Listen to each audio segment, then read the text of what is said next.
Hi everyone, this is Veronica and today we are going to talk about a Vision 2040 document. Ministry of Civil Aviation has certain objectives that should be accomplished by 2040. So we'll look about this document, like what are the objectives of this document, what is the vision. For my video updates you can follow me on Instagram and Facebook. The PDF will be uploaded on my Telegram channel.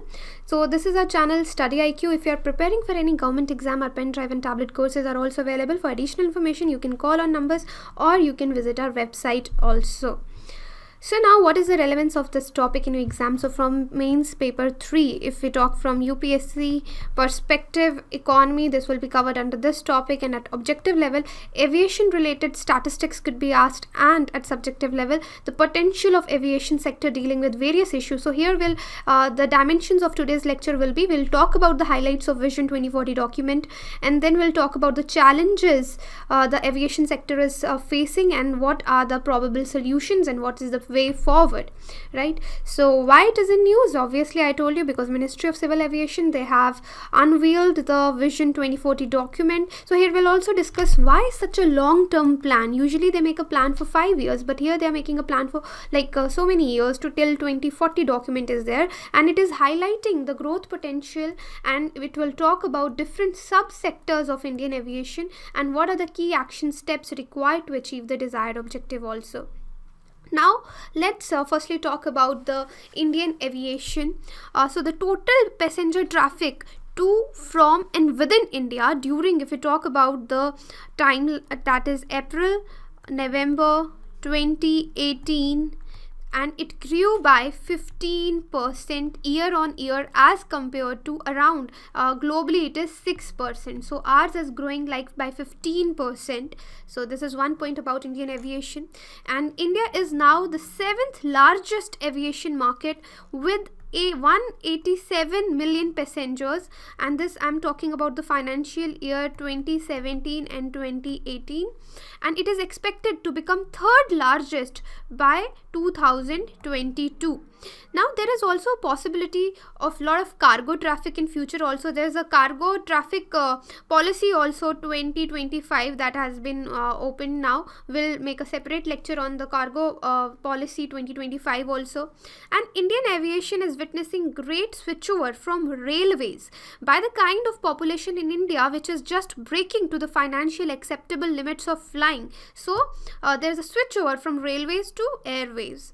And manufacturing in Europe and America is high due to high labor cost. Now India has a good potential to be an east-west and a west-east hub due to the cheap labor, as in our country there is a lot of cheap labor. So let's see what are the highlights of Vision 2040. So as per the documents, total passenger traffic, as I told you, which is right now 187 million for the financial year 2018, it will rise to 1124 million in financial year 2040. This is what is expected in this report. So this includes 820 million domestic passengers, and see the international passengers are around 303 million, and here we are talking to and from India both. And the overall CAGR, that is compound annual growth rate, works out to be around 9% in domestic and 7% in international traffic. So this is the stats if you wish to remember, because in several exams like SSC and RBI exam the statistics could be asked. In UPSC yes, it could be asked in your statements, one of the statement could be asked. And now why such a long-term plan? Because usually they make a plan rather than having a 5-year plan. The document is basically talking about India having a robust 20-year plan and lays out the targets and the path to get there, along with timelines and clear accountability. So see, since aviation is a long-term plan, aircraft procurement, aircraft development, air navigation system changes and skill development should be done in cohesive manner, right? And it said that technology developments like various technology developments, like if we talk about artificial intelligence, if we talk about machine learning, if we talk about blockchain, composites, super alloys, biofuels, etc., they are actually changing the face of aviation.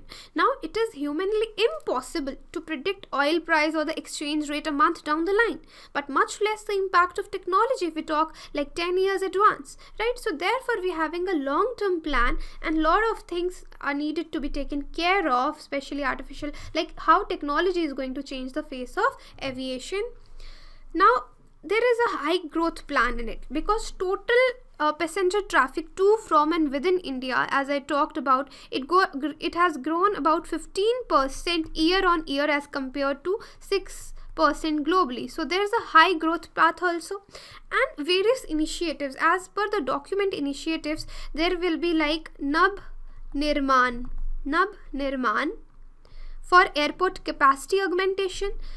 I have talked about Digi Yatra in my various government scheme videos about Digi Yatra, that is the paperless travel, and Air Seva. This is again my another video, government scheme video about Air Seva.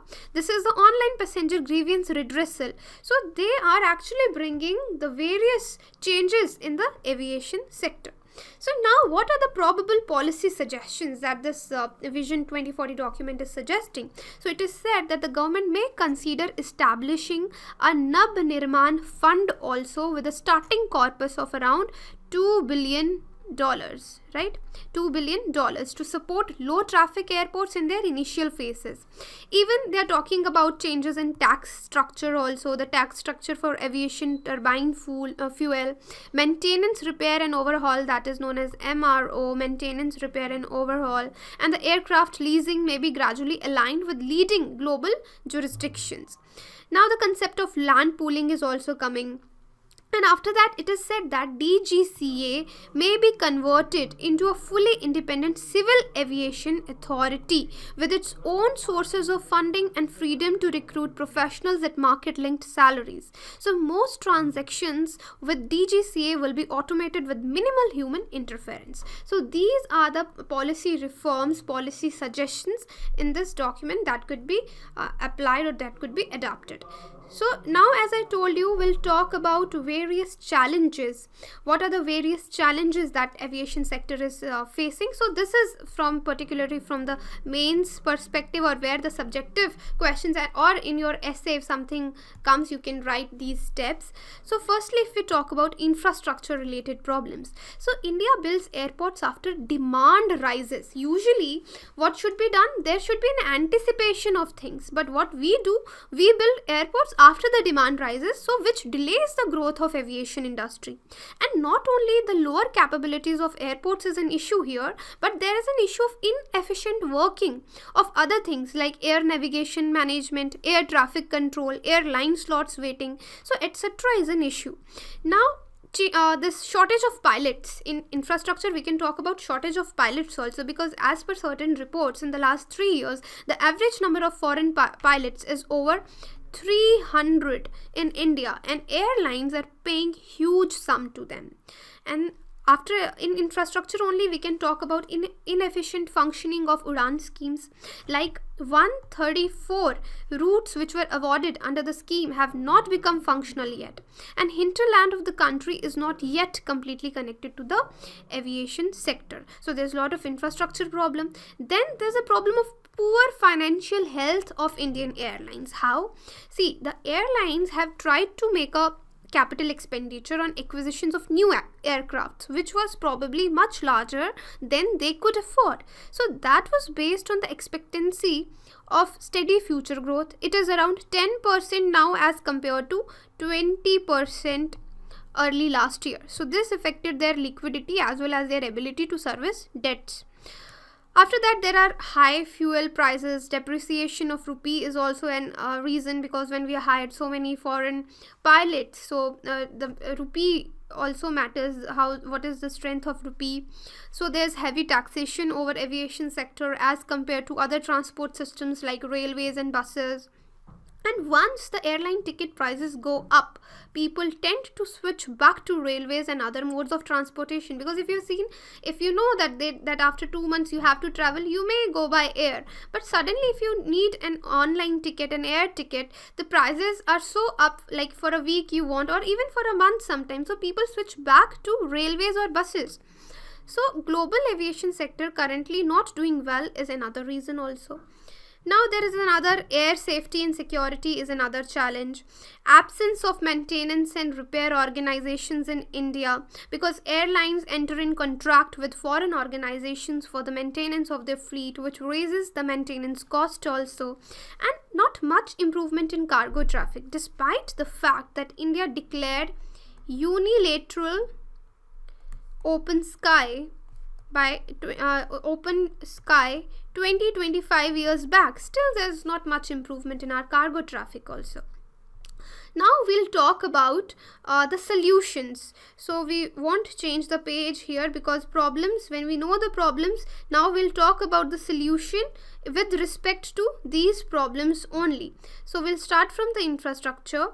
So for infrastructure I have told you the problems. Now what are the solutions? See, for more than one airport in cities will be help in easing traffic. For example, you can take an example of London city. Right now, airports need to they need to build on the anticipation of demand. As I told you, firstly we wait for the demand and then we work on it, but we should build this infrastructure should be built on the anticipation of demand. So the way Ireland built the airport in Hong Kong. Right, so this is an example. So use of latest technology is required for the efficient working of air traffic control and navigation, and also for the safety and security of the aircrafts. Now regional connectivity scheme needs alternate support also, and the capping of airport slots is a good interim solution to meet the infrastructure deficit. And as I told you, there's shortage of pilots also. If we need to keep Air India under government fold, its pilots can get employed in other airlines. So this is one of the solution also. And if we talk about the financial health, see, all petroleum products including aviation turbine fuel should be brought under GST. And using fuel efficient technology for navigation system, looking out for the use of biofuel and solar powers, because we should we should boost our research and development in this case. A rational approach to aviation taxation should be adopted. And when we talk about maintenance and repair organizations, they should be started in India also. And carrying capacity of carrying cargo is a solution for poor performing airlines, because the civil aviation minister also recently said government is thinking on cargo policy, and it is out. We'll talk about it in a different video. So tie-ups with other departments are required to improve cargo traffic. So like that, these are the various solutions to these problems. You can give me more solutions in the comment box also. So just talking about little more way forward with regarding this. So definitely involvement of as many as agents as possible is required for building the infrastructure, because we have seen there are two main problems of the aviation sector: infrastructure and financial health. Right, so we should do this partnership with various agencies to boost the aviation sector, and the central government and the state government should make a concerted effort that they should work together in this sector to grow at a good pace. So this is the probable way forward. You can tell me the solutions to the problems if you have more in the comment section also. So the PDF will be uploaded on my Telegram channel. Thank you.